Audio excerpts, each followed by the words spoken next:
State of Texas versus Karen Garniga. Could I have parties announced for the record for the state? Hank Wilkins for the state, Your Honor. Defense. Johnny Rodriguez, Officer Garniga. And are you Ms. Garnica? Yes. All right, the state has filed a motion to increase your bond. Defense, have you had a chance to review the motion? I am, Your Honor. And are you ready to proceed? Yes, Your Honor. All right, state, do you have any witnesses? We don't have any witnesses, Judge. I just have argument based on the violation reports. This is the fourth violation report, Judge, and on the first page of my motion, there was a violation report. Just one moment. Could you pull the violation report on Karen Garnica for me, please? I have it, Judge. Thank you. All right, state. So, Your Honor, what we're asking for is for the bond to be raised to $100,000 with full house arrest GPS. The reason we're asking for that is this is the fourth violation report, Judge. On the first violation report, which was filed May 17th of 2023, the defendant was continued on ignition interlock. Just a little less than half a month later, on the 30th of May, there was a second violation report where the bond was increased from, I believe it was $35,000 to $50,000 and continued on ignition interlock. And then a month later, in June of 2023, there was a third violation report. And the defendant was supposed to continue with no driving, in-home breathalyzer, and add drug and alcohol testing random. This is the fourth violation report, Judge, and so the reason for this violation report is non-compliance with the random drug and alcohol testing with diluted samples. So it appears to the state that the defendant is not complying with the conditions of her bonds. We're asking that her bond be raised. We're asking for the addition of the full house arrest GPS, Your Honor. This is, the code says you can set reasonable conditions of bonds to protect the community. And so that's what we're asking for, Judge. All right. Any objections to the court reviewing the violation reports, counsel? No, Your Honor. All right. So the court will note the first violation report.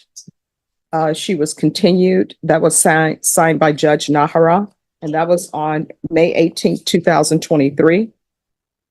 And that violation report was due to the failure to enroll ignition interlock. Then the second violation report, which was signed by Judge Nahara, there was a bond increase of $50,000, and the issue was failure to enroll in ignition interlock. Then the third violation report was signed by Judge Nahara, and that was from June 22nd, 2023. And the issue was high BRAC readings. And so that was to continue with no driving, in-home breathalyzer, and drug and alcohol testing. And now we're here on the fourth violation report, and the issue is non-compliance with testing. All right, counsel. Yes, Your Honor. May I ask her? Yes, witness. Sure. Can you raise your right hand for me, please? Do you solemnly swear or affirm the testimony you give will be the truth and nothing but the truth, so help you God? Yes. All right, you can lower your hand. Make sure you keep your voice up. State your name for the record. Karen Garniga. All right. Ms. Counsel. Garniga, you heard the first violation about the ignition interlock. Can you tell us what was happening at that time? I did not have a vehicle to install the interlock And how was that? because I had just crashed my truck. And my understanding is that you had another vehicle under your name? Yes, I did a favor to a friend and I took out a car under my name, but he's the one paying all the bills. So he paid the bills, insurance and all that, and all that Yes. stuff? I'm So- sorry, you're going to have to speak up and slow down. I can't understand your questions, I'm counsel. saying that.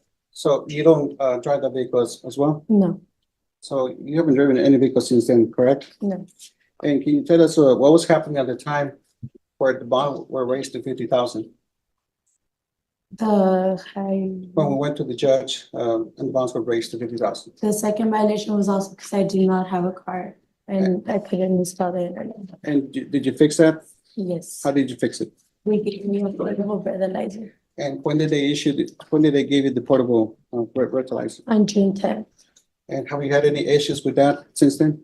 At the beginning, because I had never used one, so I didn't know certain foods and drinks will make it a false positive. I'm sorry, what? Because I didn't have experience with the breathalyzer, so I didn't know that certain foods and drinks would cause a false positive. And what foods, drinks were you taking at the time? The very first time I had eat a grilled cheese sandwich, and apparently the cheese and hot bread will cause a false positive.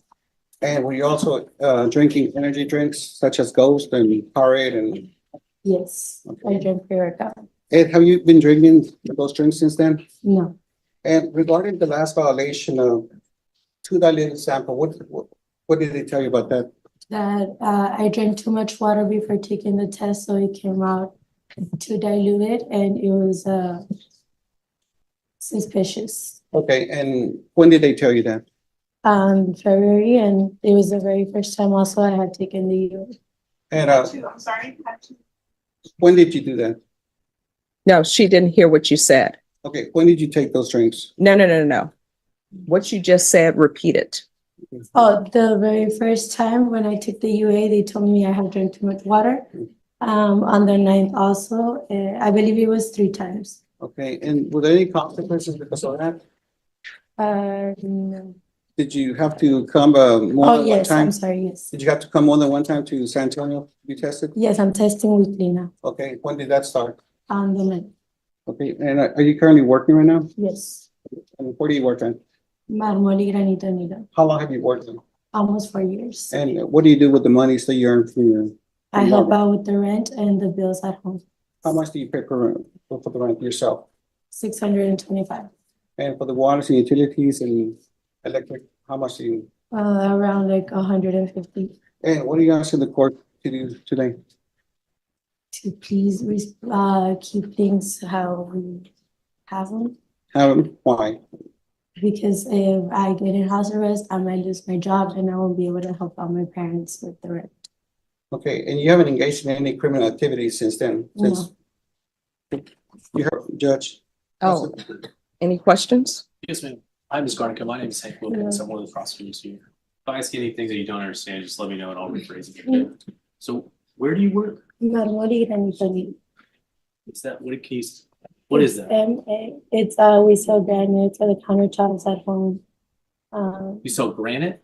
Yes, marble quartzites, like for home. Okay. So what is the name of it? Mármol, MARMOLYGRANITO.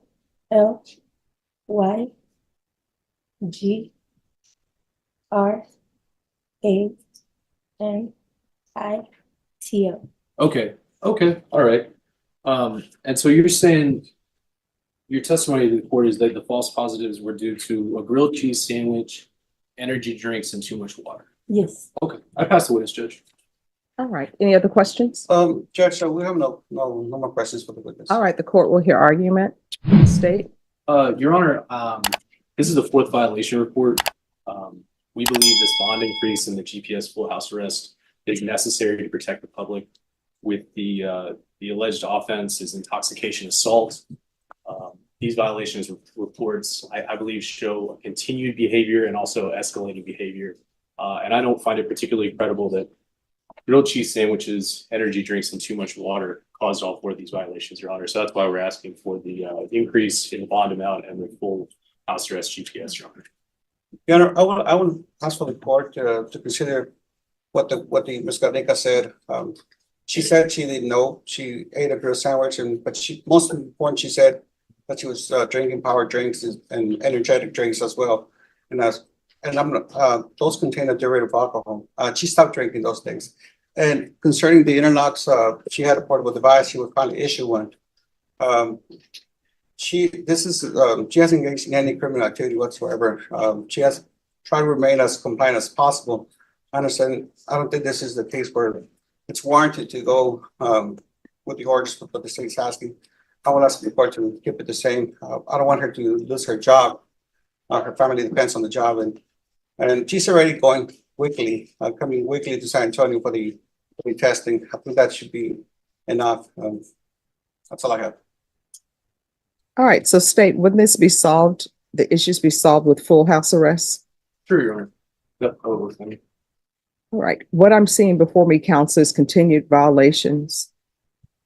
Judge, if I may, Yes. on the first 2, Your Honor, there was a hearing, I believe with Judge Najera, but there was an issue with the portable device. Went back and forth trying to get the bond. I don't think that those should be held against her. And the latest ones, power drinks, stuff like that, she did admit that she didn't know about it, but now she knows about it. So I'll ask for the court just to keep it the same, Your Honor. If she needs to come twice, 3 times a month, I think she's already coming once. I think that in itself is, it's a sanction. I would pay for her to list her job, Your Honor. All right, I'm gonna put on full house arrest. I'm not gonna increase the bond. Is there anything else? That's all I have, Your Honor. All right, thank you.